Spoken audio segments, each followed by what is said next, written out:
Hello and welcome to Newsroom Africa, Channel 405. My name is Bongiwe, Zwane. Now, the woman I'm about to speak to, trust me, a lot of you are going to be, really just in agreement with this introduction that she deserves. So she deserves nothing less. And certainly here at Saint's Restaurant in Sandton, I bring you, of course, a woman who not only embodies ambition, perseverance, dedication, commitment, hard work. We're talking about somebody, when they talk about someone who can cross between three different types of the craft, they're talking about this woman. And none other than Nandi Madida. Full circle for you and I. Full circle. A lot of people don't know that this is our full circle moment. It is so spiritual, beautiful, emotional. You knew me before all of this happened. So I'm so excited, but also just Newsroom, what you guys are doing is incredible. So it's full circle for both of us. This is absolutely incredible, right? Thank you for making the time. Thank you so much. I appreciate it. And It's going to be good. I really want us to start there. I go Yes. way back. Yes. We're sitting together. You are accompanying Nini. Yes. You Yes. are the runner-up Yes. to the live. Yes. And you didn't get it. Yes. And you were probably, because I could see at the time, you were feeling like, I'm just a runner-up. I'm going to be the shy girl behind her. Let her do everything. Yeah. But there was always something special about you. And when one goes back into that moment and the conversations you and I used to have, Yes. you knew this was coming, didn't you? I absolutely did. And it was actually so beautiful because Minnie is like a sister to me. And it's funny how life works, because I would teach her about the industry when I was on kids television at 15. And then she would teach me about later on when she was on live. So we were just lending each other, and we've been doing that for the longest time. It's so beautiful to have that exchange. But who would have thought that now both of us as grown women, mothers to be, the one is, she's waiting for her time, which is incredible, that this is so full circle, and here we are in the industry doing what we love. Here you are doing what you love as well. And it really shows that, it's incredible how women can be so resilient and so focused with their dreams. And then I always say overnight success is at least 10 years of hard work. That's true. Not to put years to it, it can be anything, but there's a lot of work behind the scenes, to have that overnight success moment. And really talking about the overnight success, because a lot of people don't know that you didn't just, as much as you started television from a very early age, but it was not always glitz and glam for you. It was not always easy. It was not always comfortable. I mean, there was a point where you would run out of gas. There was a point where you would eat pap and butter, all of these things. And certainly you still kept going. How then did you decide that this is what I want to do and get to a point where you're saying, Yazin, even if I don't have fuel money right now, I'm still going to continue? So first of all, because my parents love watching this, I love you guys and sorry for not telling you all those years. I just wanted to make sure I could do it myself, because I've been very fortunate enough to come from a very comfortable background that my father and mother created, for me. But it was important for me to prove for myself that I could do it, on my own.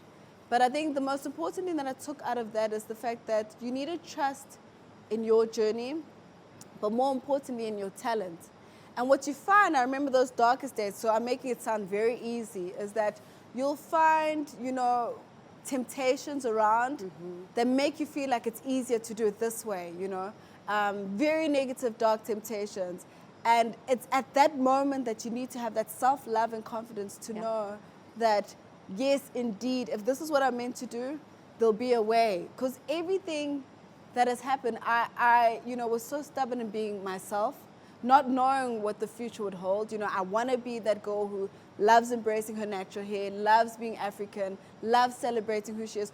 But without a gig at the time, it wasn't cool. No one looked like, no one really was doing what I was doing, And it was a risk, but you have to have that belief and self-love to know that you're going somewhere with this. So my whole story has literally been, someone blessing me around, every step of the journey, but me going blindly, and I'm still going blindly because there's a second chapter. I know you want to talk about that, but I'm still going blindly. You know me too well. Yes, because the world has just opened up, and there's no plan per se. I'm Yeah. just doing this live thing, you know, but knowing exactly what I want to, you know, do. The plan is always to go global. The trajectory is always that.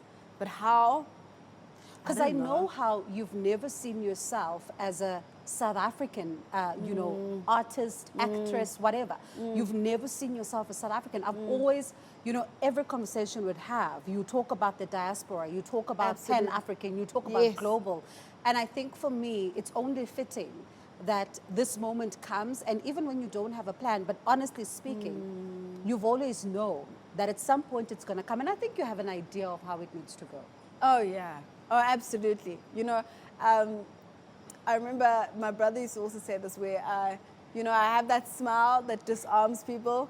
But trust me, behind that smile is a girl who knows exactly what she's doing. But she may not know how it obviously, you know, comes out and how it comes into fruition.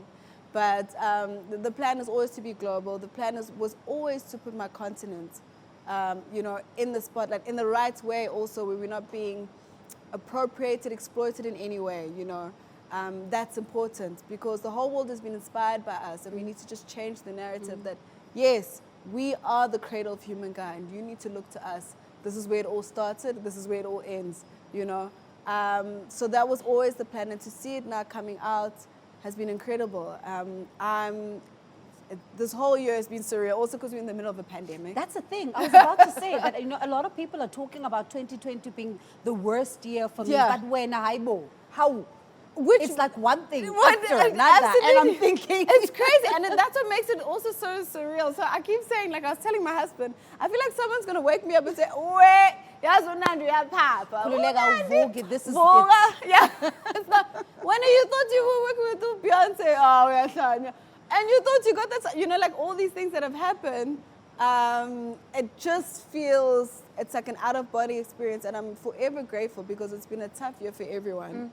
And Nandi, I Yeah. honestly want you to tell me, I really want to hear it from your mouth. Yeah. This Beyonce phone call.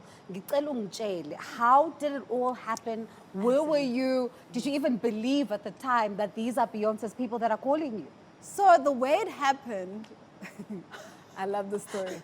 First it was like, Nandi, the biggest superstar in the world wants you to work on this project.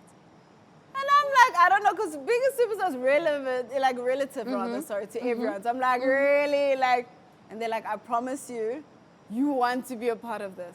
And they couldn't say for the longest time. So is your schedule open, whatever the case may be? And I said, okay, but I like, who's this person you're talking about? Then you get the email saying Parkwood. Who? And then you're like, oh, It's no, your you girl guys are B. right. Yeah, because you know, you never know.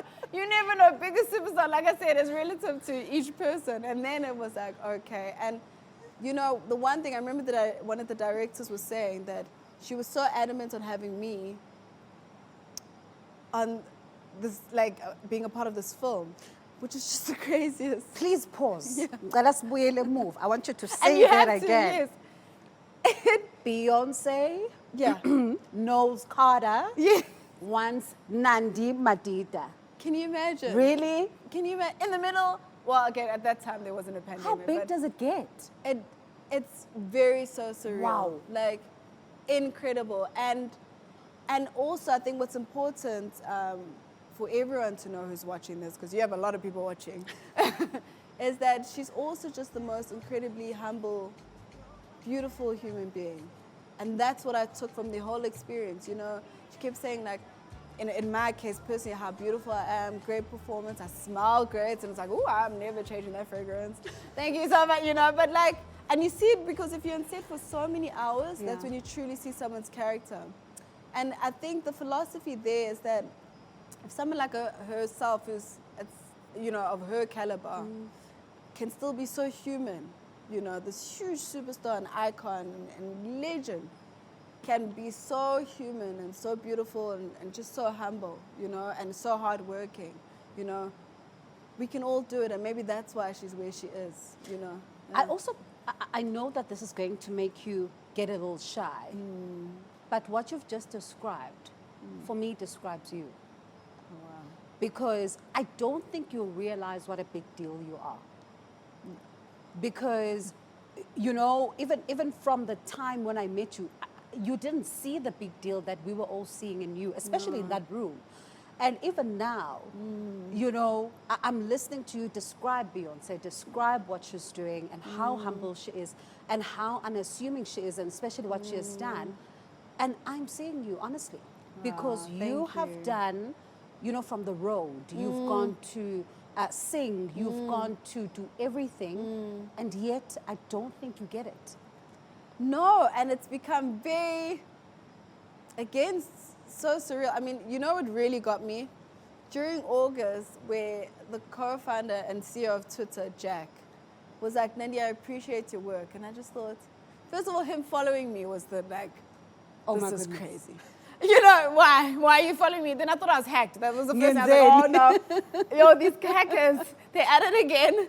And then also then him saying he appreciates my work.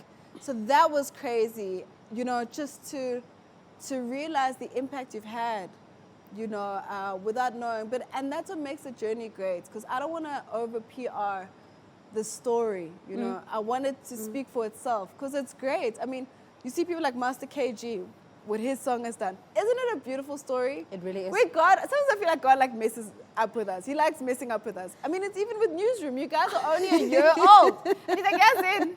I just want to mess up the game. I know it's 13 Newsroom, Jay. I just want to show you that you don't have to be 10 years old No. or anything. But like, I think for me, the thing about it, not only Jack, I mean, that moment when you win a Sama, and Yes. here's Taraji sliding there into your mentions. Well done. Taraji P. Henson.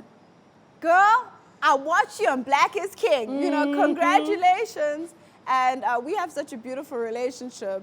But the fact that she's seen it, and so many other people who, obviously these are like offline conversations, but incredible A-listers, and even the agency that approached me, A3 agency from that, they're a top LA agency. But the thing that really got me was when they approached me and said, you know, would you like to work with us? But we'll give you some time to think about it. And I'm like, What's there to think about? yeah, that's it. But you know, I'm trying to represent my continent, right? So it's like, no, I'll give it some time, you know, just to. Of course, you don't want to be an easy sell. No. Which I think for me was the best decision. But honestly, you know, let's talk about Black is King. And you know, Black is King is really you. Because there was no way that anyone else could have portrayed that story the way you did. And you are one person that embodies Black. That really is pro-Black, that really says Black must thrive, Black must just own everything. You know the Twitter saying we're coming for everything? Yes, That's I love you. that, yeah. And I mean, tell us about that moment. I mean, you're here you are, you're on set, you need to do what you need to do. Was it always easy just to get yourself psyched to the fact that you now need to do this? You know, I think the most overwhelming thing about just being a part of Black is King was how important the story was. It's a very tricky one, because this is like 400 plus years of, for all of us, of oppression, serious oppression and colonialism, of course. But how we kind of puzzling everyone back together, you know, and saying this is home, and also just speaking about how regal we are and how incredible we are, even though the narrative has tried to shift that and say we're otherwise. So now to do it in such a cool, you know, way where even young people think it's cool and older people, without like lecturing, because that has done something better than most history books could ever do. And that was to tell our story as a people. And so what was overwhelming for us, and I remember us saying with the director and of course as the actors, is that we need to make sure we do the story right. You know, because we had Africans, we had first generation like immigrants, so Africans who are African American as in first generation, then you had African Americans, you know. So different generations of Africa all working together and trying to ensure that the story was done right. And you see how many people it's touched, you know, and you've seen even our director now who's gone on, he's doing stuff with like Oprah and how it's changed people's lives. But more importantly, that a girl with beautiful skin like yourself, you know, a beautiful woman with melanin, knows who she is, values herself. And the truth, because even brown skin girl when you look at a song like that, it speaks of our value and that it's because we're so beautiful that that's not always okay with anyone else. You know, us being very frank about our greatness as a people. And I'm going to ask us just to pause there, but I want to probe you further because I know it's not always been a journey with your skin that you liked and appreciated because you at some point wanted to look like someone else, but we are going to continue that conversation with Nandi Madida in just a moment. You're still watching Newsroom Africa here on Channel 405. My name is Bongiwe Zwane. I'm still with the trailblazer, Nandi Madida. Of course, a lot of you want to know more about her, so I'm not going to waste a lot of time trying to introduce her once again. Nandi, I mean, before the break, we're talking about something very critical, which is you know, celebrating yourself as black, embracing yourself in the skin color that you're in. But this is not something that you've always, you know, done.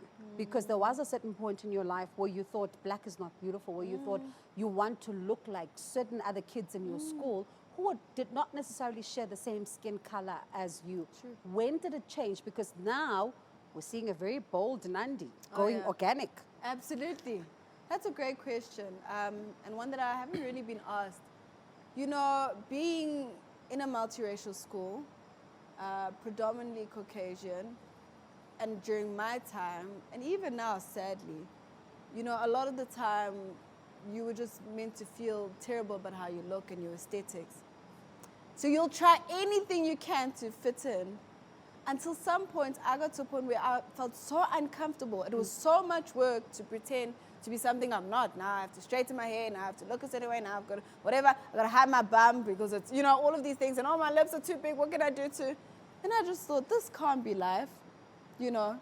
And so I had a wake-up call. I remember in my matric year, 17 years old, and I said, if I want to, you know, get out of high school and I'm going into the real world, I have to do being innately comfortable in who I am, you know? And I was so happy that happened.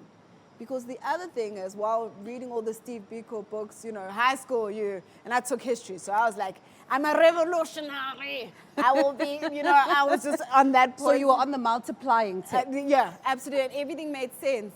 And so it was important for me to ensure that if I'm going to be in the media industry, that I school people and my people to know the history of why we feel a certain way.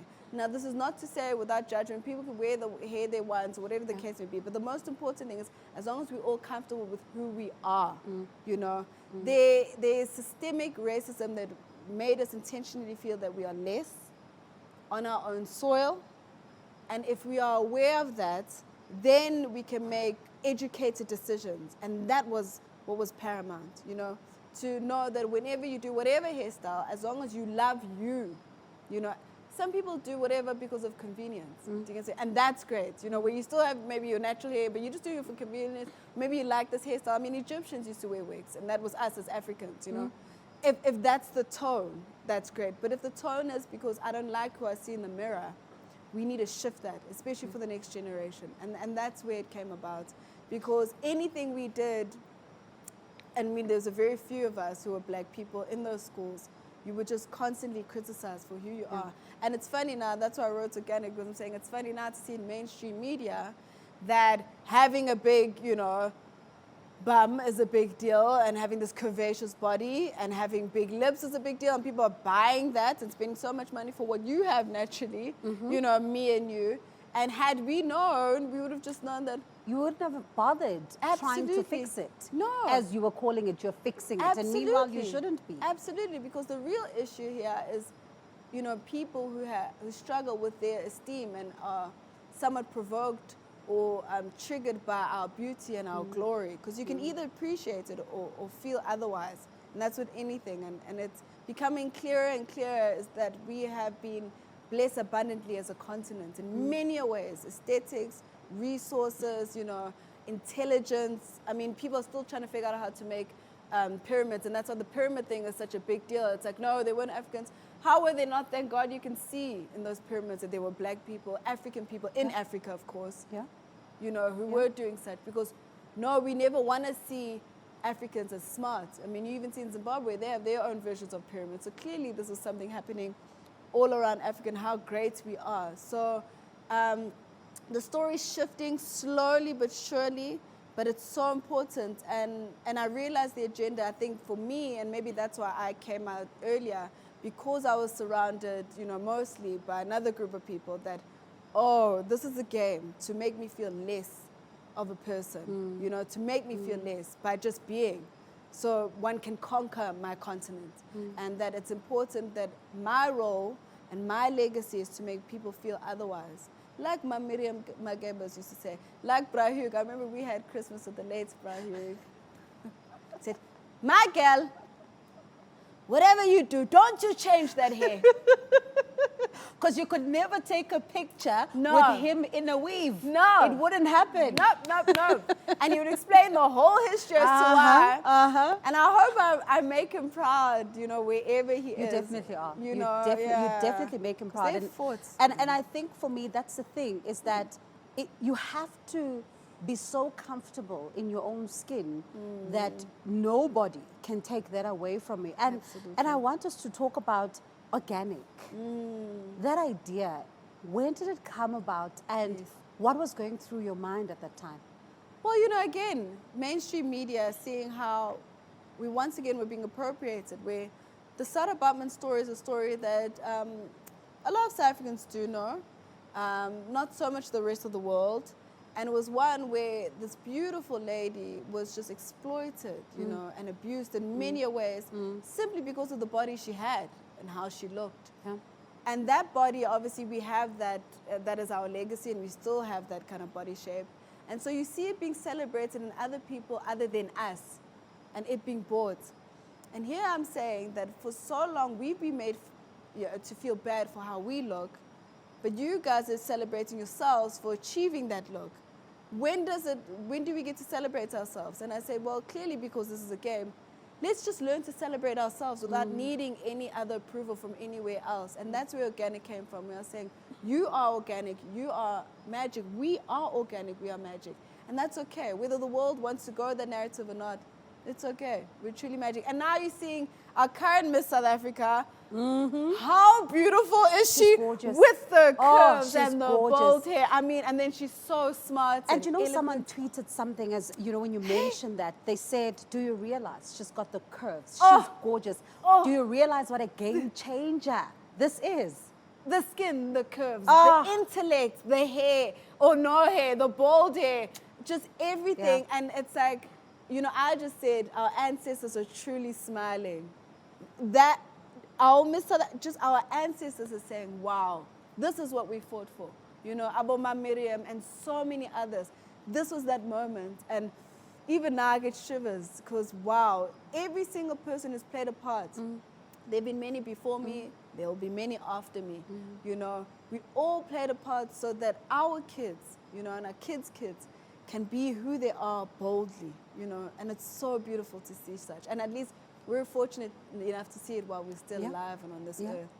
Yeah. And when one looks at you from the road and how you had to evolve through every single stage, I want to touch on something because I know you're very private, but I have to ask you this.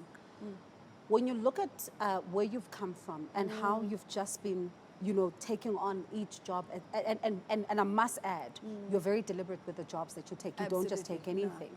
Now, would you say your husband coming into the picture also added to the upward trajectory esibonayo in your life? Or did he, by the time he came, you had already been like ngiredi ngiala? Or did he play a role in also encouraging you to go inches further? He definitely did. I mean, already I had a single called like Good Times, and things were starting to happen where I was just bubbling underneath. And so when I met him, he really, and it's very rare for a lot of males. We live in a patriarchal society, so a lot of males, unfortunately, have those issues, and insecurities, where you have someone who all they want to do or see is see you thrive. And I remember the first thing he was like, no, but you need a team. You can't be answering your calls. Oh, I can't answer my calls. No, you have to have a team. This is what you get. You get a PA, you get a manager. And so he taught me so much about the industry. And so it's not a coincidence that all of a sudden my career as well, just, you saw this trajectory, because I really have had the biggest like support system Wow. from him, which is so real. I always say, "Are you really from KZN?" No, I'm joking.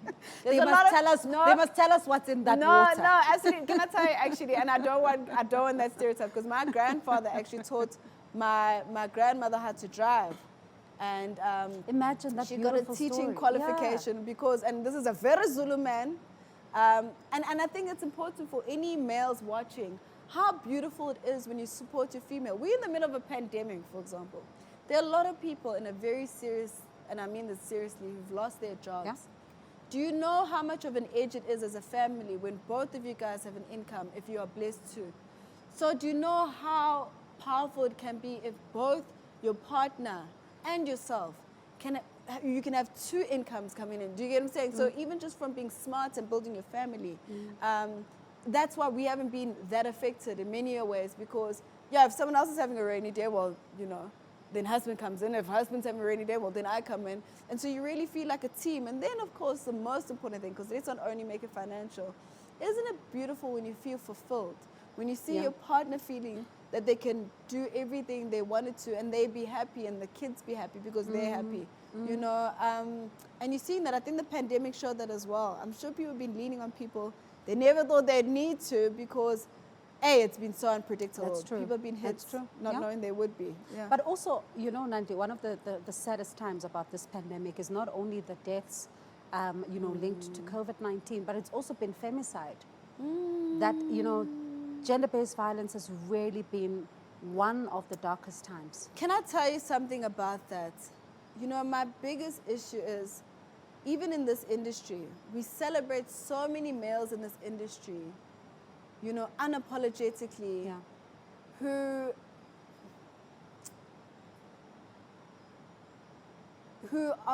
are us knowing, many of us knowing, are controversial in the sense that they somewhat destroy so many women. And some of our biggest stars are those people. And I'm saying it starts from there, when no one holds accountability. Some of you execs, you know, where they want to lure you a certain way. Oh, you're not willing to do that for that job? Well, that is GBV as well, you know. So even those tonalities, those innuendos, you know, those subtleties, it's from that to obviously then the obvious violence. And that's the problem. We need to call it out for what it is. I was so proud of Me Too that happened overseas, and I'm waiting for the day, because I also need to have, you know, I also need to be bold enough and brave enough to take that on, because we also have that issue here within our industry, within corporates. I mean, we're in the middle of Santa CBD. It is known within corporates that that's an issue, where so many females feel objectified, you know, feel unsafe. And if they don't agree to whatever's being, you know, proposed, then they'll lose their job, or they won't be promoted. And we shouldn't be in situations like that. I mean, I hear so many people, especially on social media, judging whether it's like slave queens or whatever the case may be. And I have a thought, yes, this is my thoughts, and that's why economic freedom is so important for our people, that if a lot of females were economically free and genuinely free, a lot of people wouldn't have to make such decisions, you know. And that's why I don't like people even judging that and judging any person in that situation, where I'm saying GBV is a lack of support truly from our leadership, from, you know, our colleagues. It's from everywhere, from our partners, you know, for the person you see in the club. Because all they want to do is buy you a drink. They're not saying, what business do you want to do? What do you want to own? You know, it's more that I just want to get you drunk and then we go to a hotel room. I don't even want to know more about you. Absolutely. What are your dreams? You know, how can I assist so you can be the best person you can be? So it's so important that we one day get this economic freedom, as well as for us to be more free. And our males also, you know, the girl child, obviously that's been the narrative, and it's still important, and we need to make sure that we focus on that. But the boy child as well, because there's something going on. I mean, I look at my son and I say, you know, it makes me so frantic, because I think I have to make sure I get this right, because clearly there's something going on. And yes, also there's 400 years of, you know, the mine worker system that intentionally broke our families apart and all of this stuff. But clearly we need to focus on that to ensure that the boy child, you see it on social media how a lot of males are free to speak the way they do about us females, you know, which is a reflection of our society. We need to see what we're doing wrong, truly. And it's everywhere. And we're almost all guilty for not calling it out. You know, our colleagues, we know them. They are amongst us. And, you know, I know you don't talk about what you're doing next. No. It only is to special people. Minister of Intelligence is right here. And I think we need to appoint you. Yeah. But what's next? Yeah, what can you share with the viewers about what's next? Because you know, the minute there was talk of Hollywood, everybody was like, oh, sit up and listen. Well, I don't like to say anything too soon. But what I can say is that with Organic, I have a beautiful deal with Sony, incredible deal, and we'll be doing fantastic things around the world. And I don't want to, I'm just taking everything a step at a time. I've just signed to an incredible agency. I also have an incredible management as well, and they're all based in LA, and we just have big dreams, but I'm taking it step by step. I'm not there yet, you know. And that's why I don't know over PR. You know, we have a tendency in our industry where little moves like this, you kind of, it's going to unfold the way it needs to, but I definitely have the right team backing me up, and that's the exciting part. I'm glad we had this catch up. Absolutely. It's been too long. It's been way too long. Well done. Thank on you. everything and Yes. everything you were specific about getting. And I see you continue to rise. And thank you so much for your time. I certainly, you know, I'm having goosebumps at this full circle moment that you and I are having. Absolutely. Thank you. I appreciate you. And big up to you, Newsroom Africa. Well done, you guys. Taking over. Well, thank you so much for your time, Nandi. And certainly on that note, that's where we leave this incredible discussion. And I certainly do hope you've got just to know a little bit more about Nandi, because certainly there's a lot she's going to be getting up to. There's a lot that we need to look out for. And certainly this is not the last time we have her here on Newsroom Africa. From me, Bongiwe Zwane, goodbye.